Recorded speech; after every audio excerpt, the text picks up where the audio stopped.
an open discussion, you can say a query session.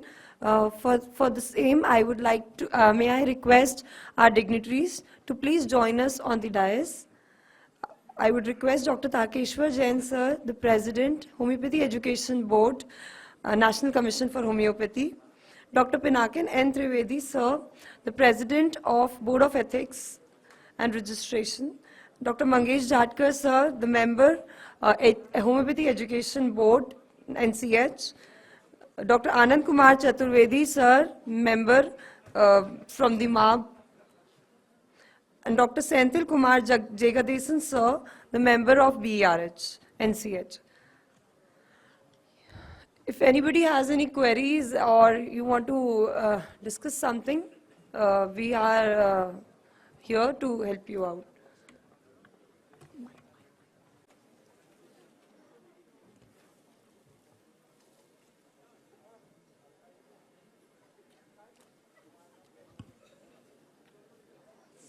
So we are looking for the hand mics. For the time being, we can start with the query. Yeah, it is there. Okay. Yeah.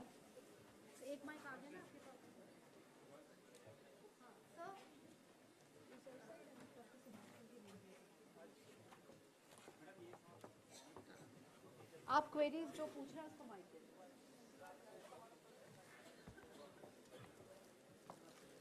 Anyone who has any query or any point to discuss can raise hand, and we will take some queries for, say, 20-25 minutes only. Yeah. I welcome Dr. Subhash Singh also on the dais. Any query? Just let us know. Myself, Dr. Rosario Pascal D'Souza. I am principal of AMC Homeopathic Medical College, Belgaum, Karnataka. Good evening, sirs, and good evening all the participants here. Sir, while going through today's workshop, I came across NAB,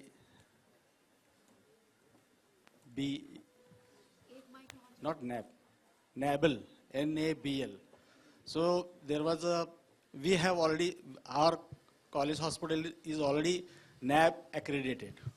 So do we require to have NABL also to be registered and accredited?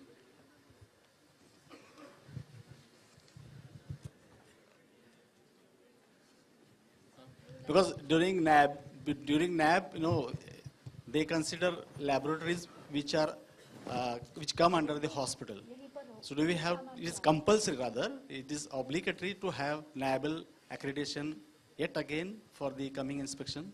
No, it is clearly defined in the regulation itself that for any central laboratory in homeopathic hospital, you need to obtain NABL accreditation also. This is other than what you have for the NAB accreditation, you need to have NABL also. Thank you, sir.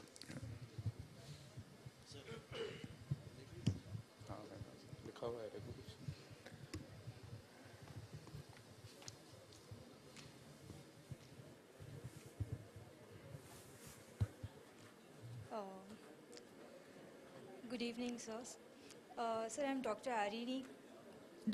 I'm Dr. Arini Katkol from Belgaum, Bhartesh Homeopathic Medical College and Hospital. Sir, I'm working as an RMO in the hospital. So today it was really a very good session to attend here, but I had a query regarding the statistics which we maintain. So we were talking more about the integration which we do follow in our hospital. So my query is the statistics which we make, so when we are going through the integrated patients or the treatment in the hospital, so is it okay that we add the allopathic patients also to the statistics, or it has to be purely only homeopathic patients which we are treating in the hospital? Because we have allopathic as well as homeopathic patients too. We do have allopathic physicians who give treatment to the allopathic patients. Along with that, with post-surgery, how sir was telling that we should give homeopathy for recovery, early recovery, or in different cases. So those cases also can be added in the statistics, or it has to be purely only homeopathic cases? This is very clearly defined in the regulation itself that we talk only about homeopathic hospital, but there are many centers in India where in one premises even allopathic hospital is existing homeopathic hospital is existing. Numbers would be definitely different in both the setups. There are many patients who are coming from allopathy to you. Whichever patient is seeking homeopathic treatment from a homeopathic OPD or IPD, that only will be counted. It's not that you can make a combined statistics of both the patients and you present the statistics of the number of both the hospitals together. That will not be entertained. Only patients who are purely seeking or taking homeopathic treatment by any way, whether they have been referred by an allopathic physician in your own OPD, and ultimately if they are taking up homeopathic treatment, that patient only will be considered and counted.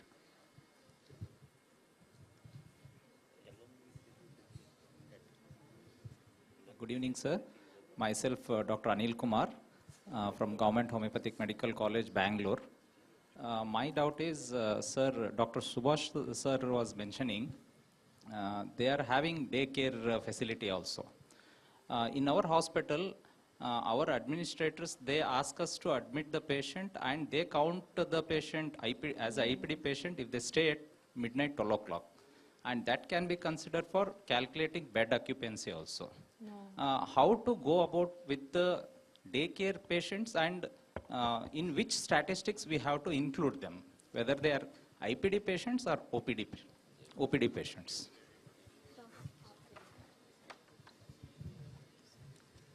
Doctor, you have taken the whole approach in a different way. I was talking about our institute in Narela, which is situated in an area where mostly daily wage earner people are there. So our concern was how to get patient there.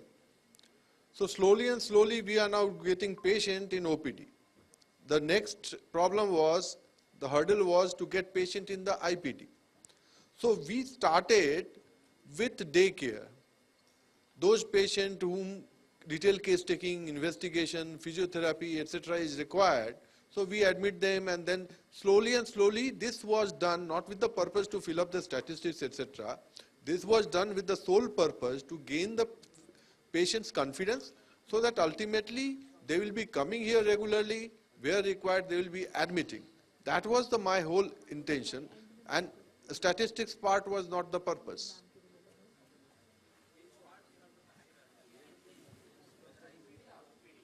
When you admit in, it cannot be an excuse for not admitting a patient. Any of the hospital, whether it is government or private, the intention that why NCH is now saying that there should be a properly running hospital, so that we don't find an excuse and we just admit in the morning and release in the midnight and say that the patient is admitted. This should not be taken in that light. That is the basic aim. No, there is no confusion about this. A daycare patient will always be calculated as an OPD patient. He won't be treated as an IPD case. Very clear.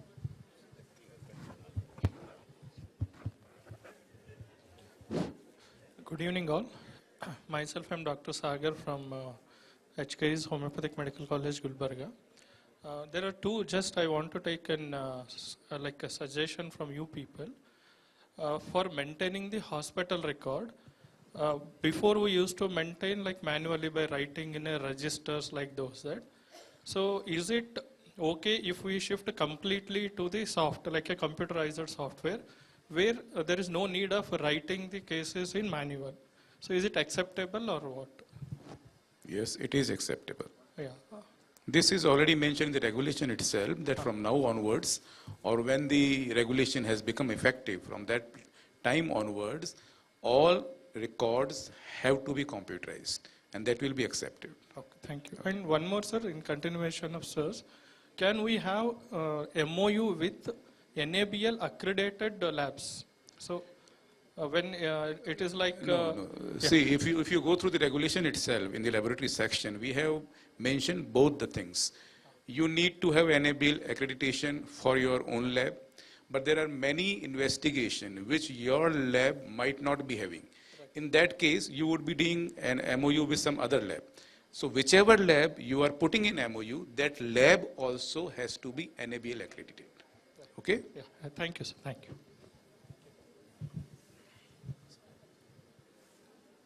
Good evening, sir.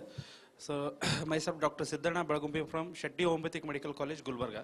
Sir, my question is, sir, for the new MES has been already applied since 2024 March. But you have given 5 years of relaxation for infrastructure and 1 year for staff and other hospital rules. So since we have only 60 intake, so which rule we have to follow, sir? No. For 60, there is no additional infrastructure requirement. Okay, sir. They will be functioning on the basis of old regulation. But whatever requirement are there at the part of functional level, that even the 60 bedded hospital has to fulfill. 60 sir, intake 60 intake, capacity. yes, sir. 60 intake capacity, they have to fulfill. Sir, for That part they have to fulfill. Sir, for staff, sir. So previously it was 24 staffs were required. Now 40 staffs are required. As I told you in my earlier presentation also, that now we don't have any structure of 60 intake capacity. We have only one structure. Okay, sir. Whether you have 60 seat or 70 or 80 or 90 or 100, we have only one structure, and that structure has to be followed. Okay, sir. Thank you, sir. Okay.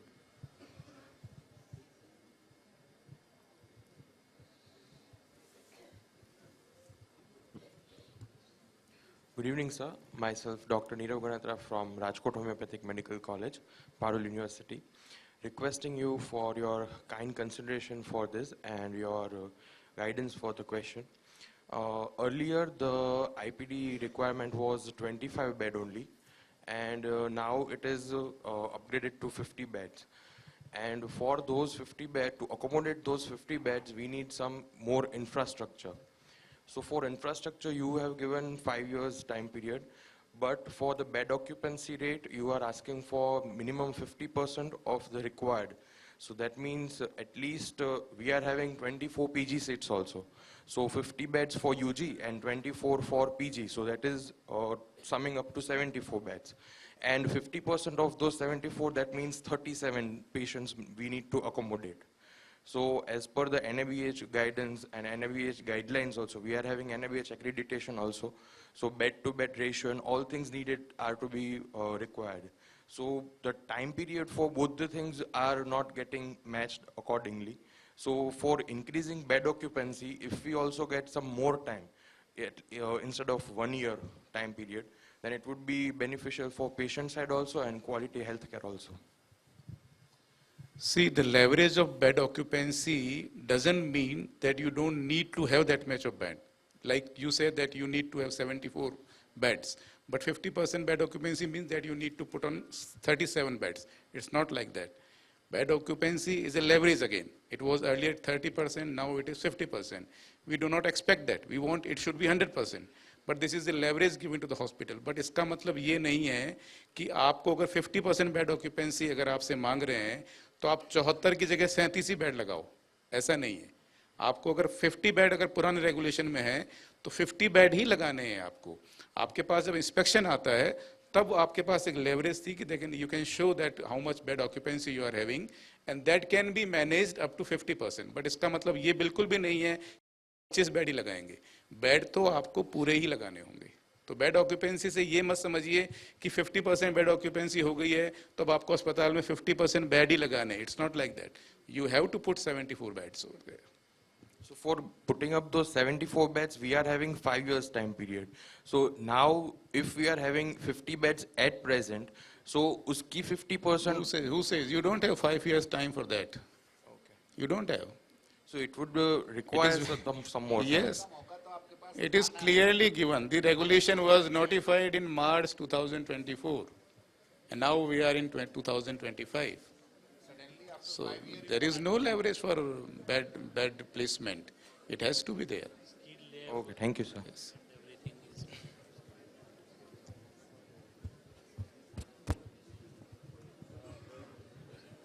Sir, this is Dr. Srinivas Babu, Medical Superintendent, Hamsa Homeopathy Medical College, Telangana. Sir, today's session was, we got a very clear guidelines for making the easy to understanding for the NABH and functioning hospital. It's fine, sir. But my request to you, sir, apart from this, also invite the trustees, chairmen, directors of the private colleges to know today's,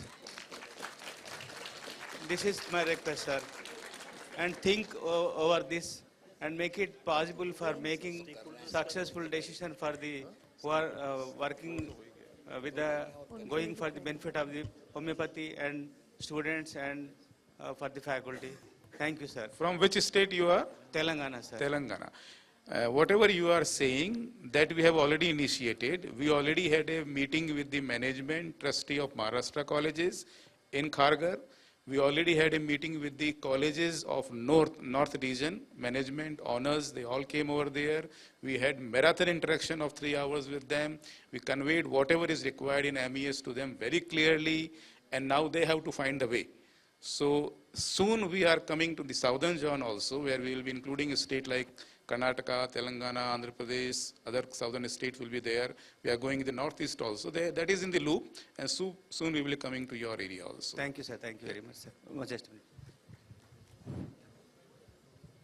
Sir, myself, Dr. Murali from Telangana, Dev's Homeopathic Medical College. Regarding staff registration, sir, some faculty who are coming from outside state, whether Can you put the mic a little closer to you? staff members who are working in our college, they may be from other states also, no, sir. Whether they have to be registered, as per Telangana, they have to be registered here. But suppose if they want to go outside, or whether their registration has to be continued in both the states, is it possible? Yes, it is there already. One nation, one registration policy is there. You have to keep your permanent registration in one state, and in another state you can go for adjoint registration that is available by the new regulation. So you can ask for another state council to give you a temporary registration for up to 1 year, 2 year, 3 year, 4 year, 5 years. Okay. So that is there, that is already there in regulation 8 of Is it registration not of implemented in all states, no, sir? It's not. Huh? Not implementing in all states, no.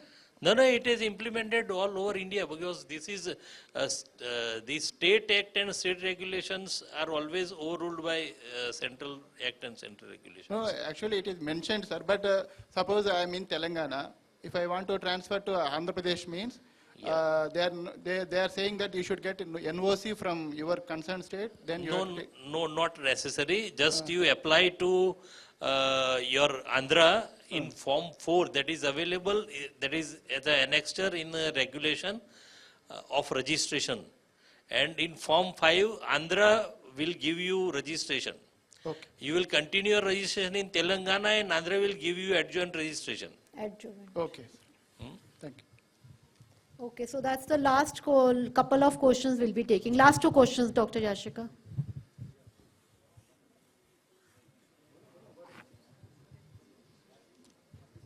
Good evening, sir. This is Dr. Manali Tyagi. I'm from Jodhpur, University College of Homeopathy. My question is related to peripheral OPDs. Like as you said that the peripheral OPD should be within a range of 10 to 25 kilometers. Our peripheral OPD is already running because that road is educational hub. So one OPD we have in IIT Jodhpur and one in NIFT, but they are actually within the range of 2 kilometers. So will they be considered as a peripheral OPDs? There is no issue if they are within the range of 2 kilometers, still no issue. And so one more question related to this peripheral OPD. As we are having the footfall, actually we are not having the footfall within our university, but we are having patients there. So to enter the patients in the central register, how can we do it? Like we have the peripheral OPDs like 3 to 5 p.m. and our OPD is also running till 5 p.m. So how to incorporate that data within the central OPD? Do we have to maintain a separate register or we'll calculate like the next day, the total OPD? Now we are making all the records to be computerized. And now many systems are available where even if you are running a remote OPD, the data of remote OPD can be incorporated in your central OPD. Many such systems are there, many such software are there, so it's not a difficult task. So the same day? Make it computerized, it will be done easily. Same day it has to be incorporated. Okay, thank you, sir.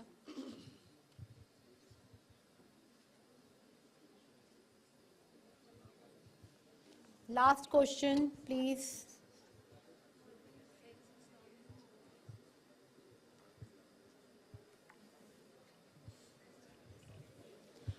Good evening, sir. Me, Dr. Roshan Pinto from Mangalore, Alva Homeopathic Medical College, and we are friends from Mangalore, from Father Mullas. So we are having one query regarding MOU and the functionality of the OPD. You said that the operation theatre and labor has to be functional at homeopathic hospital, but same time, like our both institutions has our own hospitals of the health centers run by the multi-speciality hospital, where we are having a MOU also. It's hardly 5 kilometers away. So should we have a separate operation theatre and labor room in our campus? Because same doctors will be coming to, same consultants will be coming to our this thing.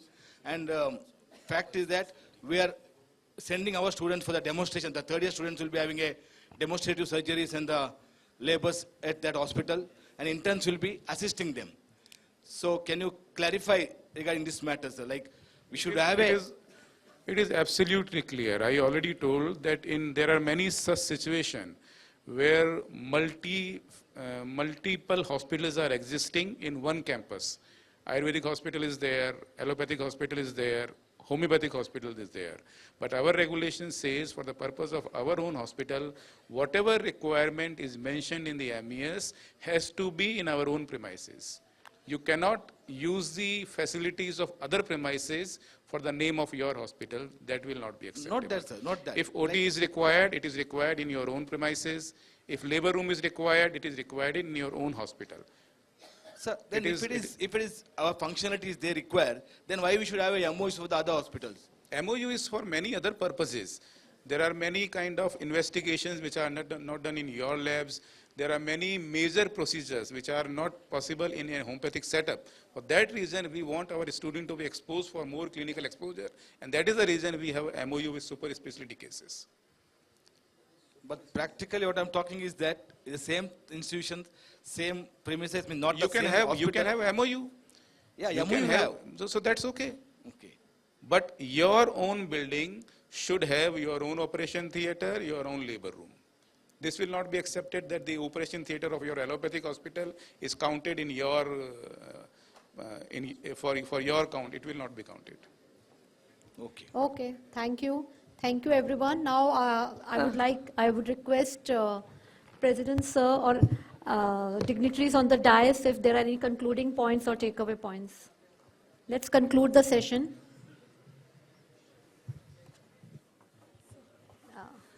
Member HEB, Dr. Mangesh Jatkar. A very good afternoon. Now it's practically evening. On behalf of the Homeopathic Education Board, National Commission for Homeopathy, I am very thankful to all the members on the dais and to all the members in the audience, especially the RMOs, the SMOs, and all the principals, dignitaries who have come from far-off places for this one-day training session which we had organized to just upgrade and to make you aware of or sensitize with respect to the various deficiencies or the lacunae which we have been observing during the process of evaluation of the various college hospitals. On behalf of the Commission, I thank one and all who have helped in making this program a great success. Especially I thank the team who was working with me since a very long time and who have helped us in making this whole program a great success. I thank you all once again for having come here, and I am sure that the bottom line message that you are carrying home will help you to improve and improvise the functioning of your hospitals in the near future. Thank you. Thank you, everyone, for your patience and your attentiveness, and you all can proceed for the tea. We had it in the morning. You were not there? We had national... Okay. Sir, on there, we can have that? Yeah, sure. So, as suggested, we can have national anthem to conclude the session. Jan Gan Man Adhinayak Jaya He Bharat Bhagya Vidhata Punjab Sindh Gujarat Maratha Dravid Uttar Ganga Vindhya Himachal Yamuna Ganga Uchchal Jaladi Taranga Tav Shubh Name Jage तव शुभ आशीष मांगे, गाहे तव जय गाथा। जन गण मंगलदायक जय हे भारत भाग्य विधाता। जय हे जय हे जय हे जय जय जय जय हे जय। So you all can proceed for a hot cup of tea or coffee which is waiting for you.